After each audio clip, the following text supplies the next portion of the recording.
Bueno, vamos a ver, preséntanos a Marta Robles, que a mí me da vergüenza.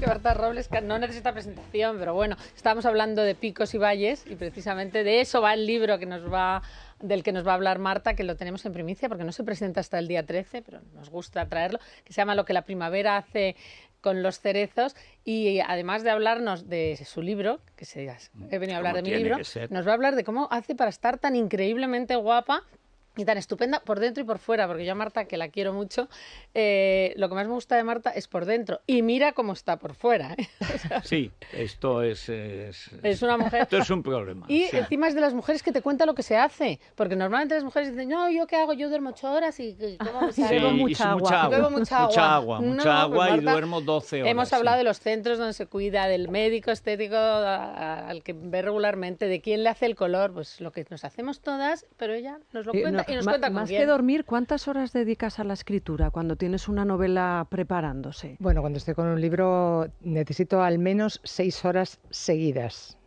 Las busco en el sitio que pueda o como pueda, pero necesito al menos 6 horas seguidas, sobre todo si es novela, porque si no la cosa no fluye.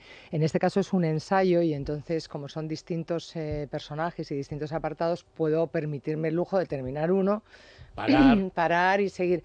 Pero en el caso de una novela, tú lo sabes, Federico, es que es imposible, porque además la novela va contigo a todas partes, ¿no? Y bueno, este libro lo que pasa es que tiene 15 páginas. Cuéntanos del libro. 15 páginas de bibliografía.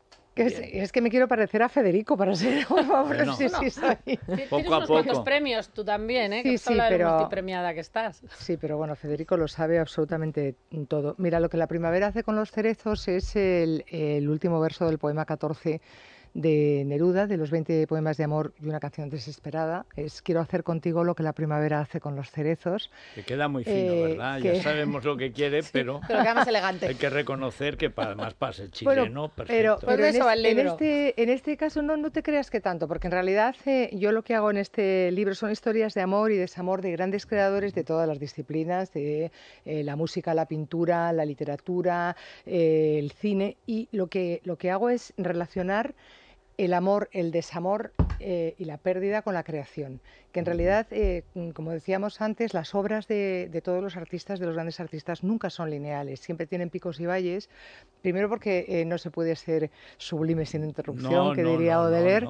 Y después porque es que la inspiración o las emociones es lo que te mueve para crear. Bueno, y a veces, como dices, la pérdida, la traición, la muerte...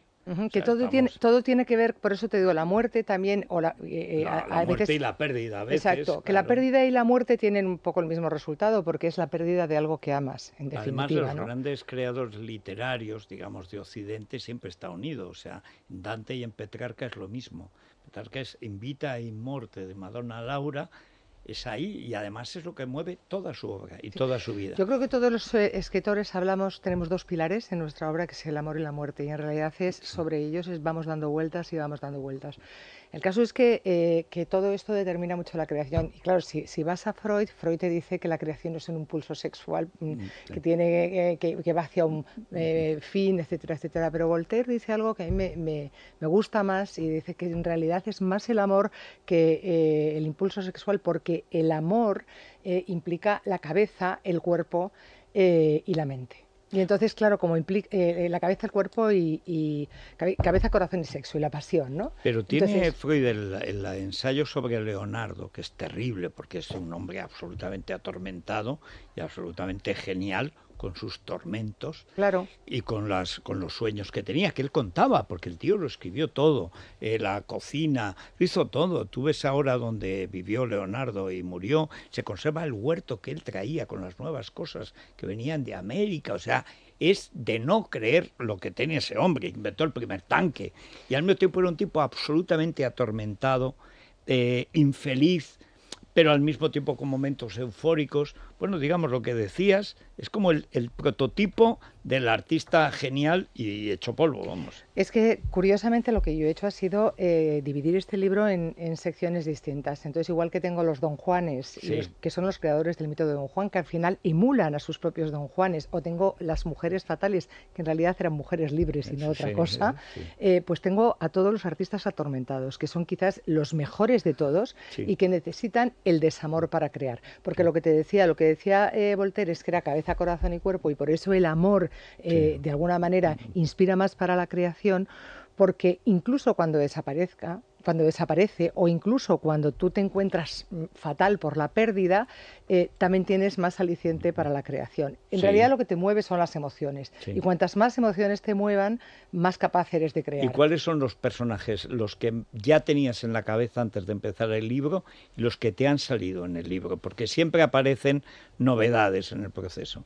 Pues me han salido un poco de todos. Yo tenía, en principio, los Don Juanes me interesaban mucho porque quería que fueran los creadores del mito, ¿no? Entonces, Tirso de Molina, aunque sabes que hay sus más y sus menos respecto a si él fue el creador, pero es Tirso de Molina, Zorrilla, Byron, Molière y Mozart, que son de las distintas disciplinas, y es curioso desde qué mirada ven al propio Don Juan. Y, por ejemplo, Byron es que parece que es una señorita seducida en su Don Juan, con lo cual cambia mucho el concepto, ¿no? Y a mí me gusta mucho todo el tema del Don Juan, porque cuando me dicen que está muy trasnochado, digo, ¿está trasnochado? Digo que el Don Juan sigue viviendo, y luego hablas con amigas y a todo el mundo le gustan los canallas. ¿Por qué le gustan los canallas? Porque piensan que los vamos a redimir, cosa que es imposible. Cosa que es imposible. Por suerte no somos Doña Inés, pero desde luego redimirlos no. Y las mujeres fatales, pues también Andrea Salomé, Alma Mahler, o sea, Lilia Brick, que es Lili Brick maravillosa. Maravillosa y curiosa. Mayakovsky se suicidó pensando en Lili Brick. Sí, pero Lili Brick además es que tenía cogido muy bien el patrón de los hombres y decía lo que había que hacer con ellos, ponerse una buena lencería, hacer no sé qué y después volvían locos. Yo estudié cuando estudiaba filología a su marido, Osip Brick, que es uno de los primeros formalistas. Los tres juntos, ya sabes. No, claro, pero el que iba fatal era Mayakovsky. El que sufría de verdad era Mayakovsky. Aunque luego también tuvo otros amores. Esa historia es muy sorprendente. Luego ha habido algunas que me han fascinado, porque James Joyce, le estaba contando antes a Teresa, James Joyce y Nora Barnacle, claro, James Joyce, todos hablamos del Ulises y pensamos ese Ulises que no se ha leído nadie, del que todo el mundo presume. Yo, mi primer libro de Joyce fue El retrato del artista adolescente, y para mí siempre tuvo una fascinación inmensa, ¿no? Pues es curioso porque este hombre conoce a Nora Barnacle a la orilla del río y tienen una relación desde el principio casi pornográfica, porque cuando tienen que separarse tienen una correspondencia entre ellos pornográfica tan explícita que es lo que más le gustaba a él eran las axilas. Él llamaba bueno, no es el único, ¿verdad? Ya sé, pero es que yo la primera vez que leí una cosa de estas que publicó Nagrama, pero en la transición y tal, habla de las axilas y dice I burn. O sea, ardo. Pero es que las cartas son increíbles. Él llamaba a Nora su Irlanda portátil. Y él sin casarse con ella, se llevó y empezó su historia de amor, la tuvo hasta el final. Y lo curioso es que Nora Barnacle es la protagonista de todos sus libros, incluso la Molly Bloom, incluso la Molly Bloom del Ulises es ella, y además reproduce cómo hablaba ella sin puntos ni comas, y ella se ponía muy nerviosa, pues yo no me lo voy a leer, porque total, ¿para qué me lo voy a leer? Claro. Entonces es una historia realmente fascinante. Hay historias de todo tipo que son increíbles, pero por ejemplo la de Anne Perry me llamó mucho la atención porque tengo un apartado de asesinos, de artistas asesinos, y Anne Perry es una creadora de novela negra, como sabes. Me he leído todo, además me encanta, porque es de ese tipo de mujeres que se da solo en el mundo anglosajón, que miran primero a las víctimas. Pero hay dos tipos de autores de policíacos. Los del Mediterráneo, que suelen ser comunistas y que miran al detective y la sociedad corrompida y tal. Y luego las escritoras anglosajonas, que miran a la víctima, se fijan siempre en la víctima y luego ven al detective a veces como una víctima también de su propio trabajo. Pues lo curioso de Anne Perry es que Anne Perry, cuando tenía 15 años, no se llamaba Anne Perry, se llamaba Juliette Hume, tenía una amiga que se llamaba Paulina, y ella y su amiga, que tenían una relación como en el límite, no se sabe si llegaban a ser amantes o no, pero desde luego querían escribir juntas, todo hacerlo juntas, quisieron irse a vivir juntas, sus padres por supuesto no les dejaron, y cuando se iban a separar decidieron, y además lo hicieron con premeditación y alevosía, matar a la madre de una de ellas. Y entonces detalle. las dos, no se sabe si con un punto de locura o qué, nadie sabe, ¿eh? El caso es que llevaron a la madre de paseo, llevaban un ladrillo, lo pusieron en una media y le dieron 45 golpes hasta matar a la madre.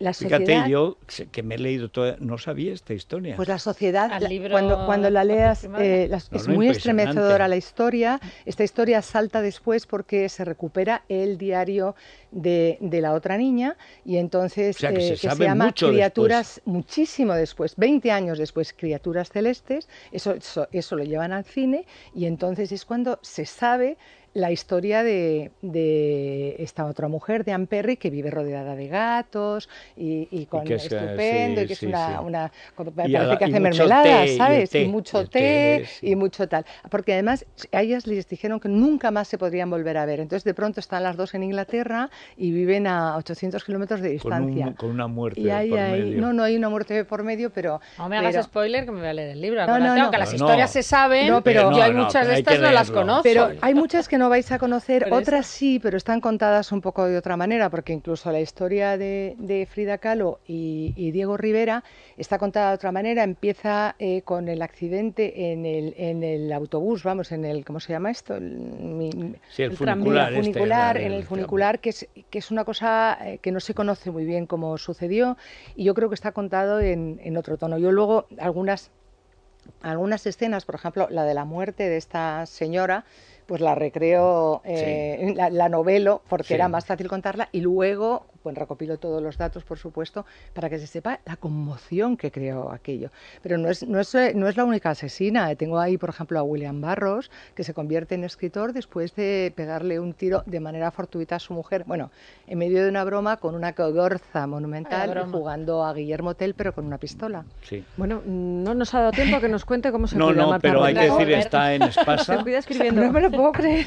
Tendrás que volver. Yo vuelvo Tienes cuando que queráis, volver. pero por favor, si estaba... Hay que decir que en todo caso las Bueno, es que es fascinante lo de tu libro, nos tenías a todos mudos. Las intervenciones han sido un éxito. Por eso te digo, entonces es que era tan fascinante que para qué nos ibas a contar si vas a la Clínica Moss o a María Carmona o a tu peluquería Le Due Salón. Ya nos lo contarás en otro momento. Bueno, pues ya lo he contado yo en un segundo. Lo principal es lo principal. Muchísimas gracias. Bueno, a ti, gracias. Marta. Bueno, pues Mañana nos tenemos volvemos. que ir. Hasta mañana, pásenlo bien.